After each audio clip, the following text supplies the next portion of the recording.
Olá a todos, bem-vindos. Meu nome é Camila Azevedo, sou repórter aqui do Grupo Liberal. Hoje a nossa conversa é com o professor José Silva. Ele é professor da Universidade de Miami e fez um artigo em colaboração com o Museu Emílio Guild sobre a criação de territórios sustentáveis para zerar o desmatamento aqui na Amazônia. José, muito obrigada pela tua participação e colaboração com a gente. É um prazer. Então, eu queria começar entendendo esses resultados que vocês fizeram, né, ao longo do estudo, que vocês tiveram ao longo do estudo, como que essa criação de territórios sustentáveis ela é benéfica aqui para a Amazônia? A ideia central é que a Amazônia é uma região imensa, extremamente diversa do ponto de vista ambiental e do ponto de vista social. Então, não faz sentido pensar na Amazônia ou planejar a Amazônia como uma região só. Então, a nossa proposta foi que é preciso identificar as várias Amazônias dentro dessa grande Amazônia, e para cada uma dessas Amazônias menores, é preciso desenvolver um programa específico de desenvolvimento, e essas Amazônias menores, com esses planos específicos de desenvolvimento, é o que nós chamamos de territórios sustentáveis. Entendi. Esses territórios sustentáveis, como que eles devem ser criados? Queria entender assim mais as nuances mesmo do que teriam neles, do que eles são, como que eles podem ser desenvolvidos, como é até mesmo questões socioeconômicas que podem ter, né, dentro desse processo. Tá, o objetivo principal desses territórios sustentáveis é garantir duas coisas. Uma é a conservação da biodiversidade da região, ao mesmo tempo que se desenvolve, que melhora a qualidade de vida da população local que vive nesse território. Então, é encontrar um balanço entre conservação e desenvolvimento. As duas coisas são conectadas, não se pode ter desenvolvimento sem conservação, da mesma forma como não se pode ter conservação sozinha, sem beneficiar as pessoas. Então, cada uma das regiões da Amazônia tem suas potencialidades e suas características sociais distintas. Então, por exemplo, você pega a região próxima de Belém, que a gente chama de Centro de Endemismo Pará, Belém, muita dessa região já foi bastante alterada. E a qualidade de vida da população não mudou muito ao longo de todos esses séculos. Então, o planejamento para um território sustentável nessa região específica da Amazônia vai ser completamente diferente das ações para planejar um território sustentável, por exemplo, na região do oeste da Amazônia, onde grande parte da floresta ainda existe e a população está concentrada em pequenas cidades ao longo dos rios. Então, tem que reconhecer essas diferenças dentro da Amazônia para poder pensar estrategicamente o que é que preciso fazer em termos de políticas públicas para fazer o desenvolvimento desses territórios sustentáveis. Então, o que nós estamos propondo é que tem que dividir a Amazônia nesses pequenos setores, macrosetores, e dentro desses setores fazer um planejamento específico para elas, combinando conservação com prosperidade humana. Entendi. A gente consegue dizer, então, que deveria haver uma delimitação da região para que seja melhor trabalhado, né, essa questão da preservação. Exatamente. Não se tem balas de prata que vai se aplicar para toda a região. É preciso identificar esses vários setores da região, essas várias sub-regiões, e, a partir daí, planejar estrategicamente o que precisa ser feito. Entendi. Existe, dentro desse estudo que vocês fizeram, algum resultado nesse sentido, ou seria mais assim a longo prazo?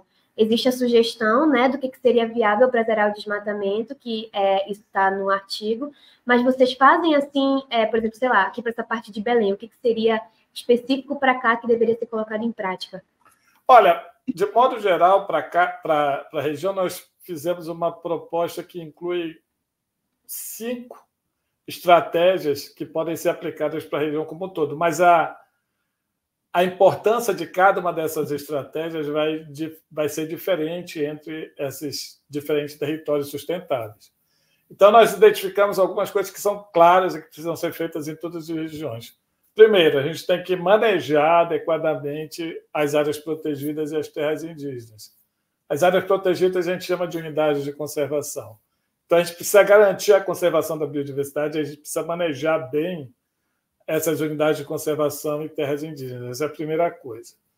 Segunda coisa que precisa fazer para atingir o desmatamento zero é converter todas as terras públicas que existem na região. A região ainda tem muitas terras públicas, mais ou menos 600 mil quilômetros da região são terras públicas. Ao invés de privatizar essas terras, nós temos que garantir que essas terras públicas continuem públicas. E a melhor forma de fazer isso é transformá-las em unidades de conservação ou terras indígenas. A terceira iniciativa, que é importante, dentro da Amazônia, no Brasil como um todo, existem as políticas, que são chamadas de o novo Código Florestal, que tem que define precisamente o quanto precisa ser conservado dentro de terras privadas. Dependendo dos diferentes setores da Amazônia, entre 50% e 80% das terras privadas precisam ser mantidas em ecossistemas nativos. Então, a nossa sugestão é que somente manter em ecossistemas nativos não é suficiente, e que essas áreas precisam ser transformadas também em reservas privadas de conservação. O Brasil já tem um arcabouço legal para fazer isso, então a gente sugere que os proprietários que queiram transformar as suas reservas legais ou áreas de proteção permanente em reservas privadas de conservação recebam benefícios para isso. E, finalmente, esse também é um componente, não finalmente, mas esse é um componente importante, é que a gente precisa pensar formas de usar bem as áreas que já foram degradadas ou já foram desmatadas. Porque grande parte das áreas que foram desmatadas produzem muito pouco do ponto de vista econômico. E é uma área do tamanho da França. Você imagina uma área do tamanho da França produzindo bem com base nas melhores tecnologias existentes, isso vai transformar a região como um todo e vai ser um sucesso muito grande. Mas é preciso pensar bem como usar melhor as terras que já foram desmatadas. E para apoiar essas 4 iniciativas, a gente sugere que precisa se estabelecer um sistema de ciência, tecnologia e inovação descentralizado na Amazônia. Porque para cada uma dessas regiões a gente precisa ter um instituto de pesquisa ou algum órgão pensando no desenvolvimento naquela escala, pensando no desenvolvimento do território sustentável e fomentando inovação e criando novas ideias e testando novas ideias. Porque sem inovação não é possível ter territórios sustentáveis. Então, a lógica é essa. Se a gente faz essas 5 coisas juntas em cada um desses territórios, naturalmente, a prioridade dessas 5 iniciativas vai ser diferente entre as regiões. Se a gente fizer essas 5 coisas integradas, a gente vai ter um desenvolvimento mais homogêneo e mais sustentável em toda a região. Entendi. Antes, né, logo no início da entrevista, o senhor chegou a comentar que não existe o desenvolvimento sem a nossa questão econômica, né? Uma coisa não existe sem a outra. Eu queria entender como é que a gente consegue aliar essa questão aqui dentro da Amazônia. Como que a gente pode promover o desenvolvimento e a gente consegue promover também a sustentabilidade dentro dessas ações? É preciso encontrar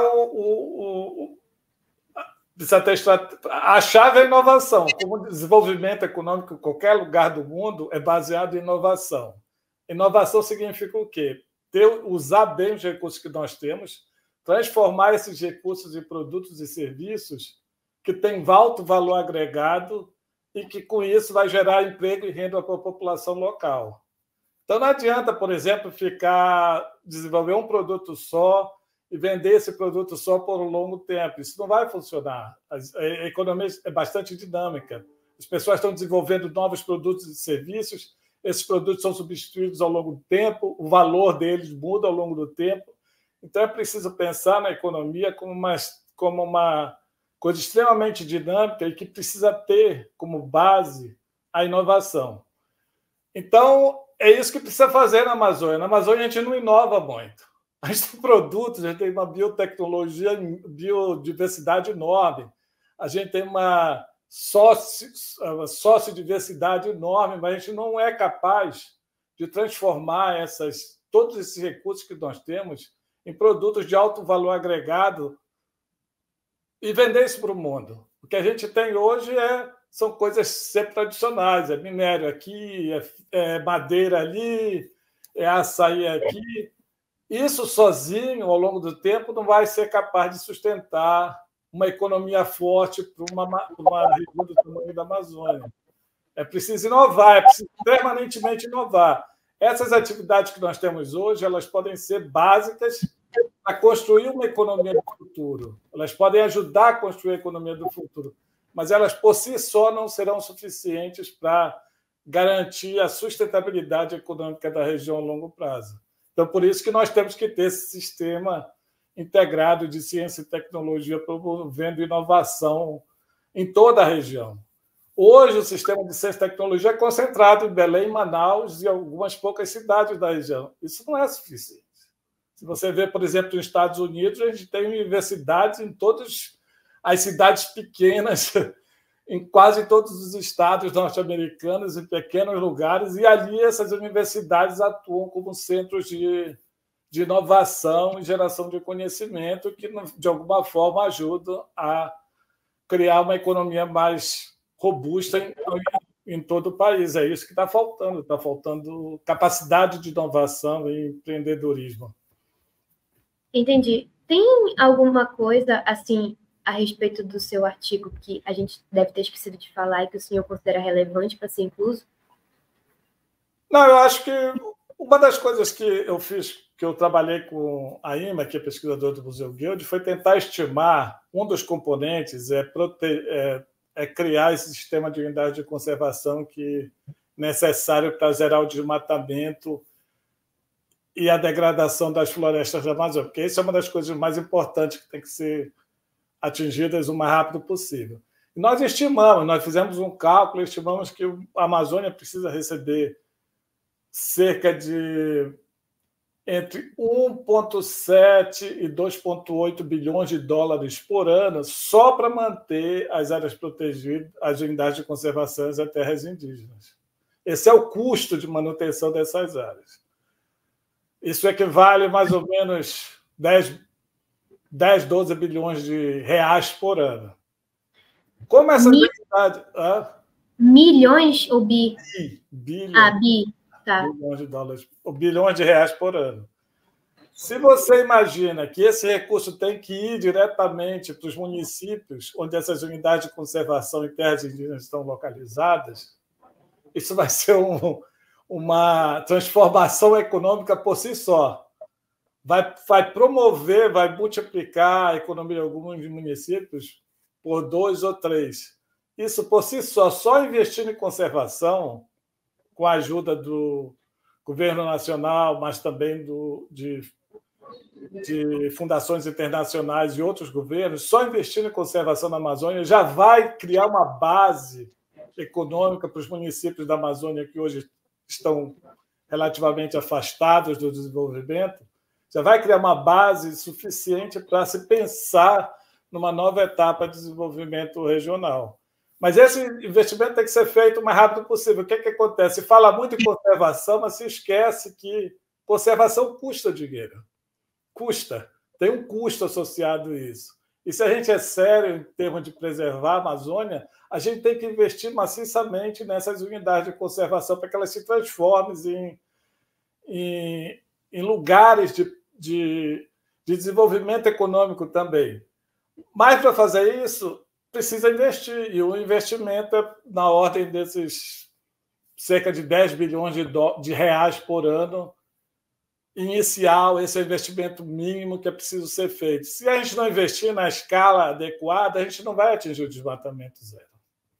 O senhor falou nessa questão do investimento, e aí eu entro numa outra questão.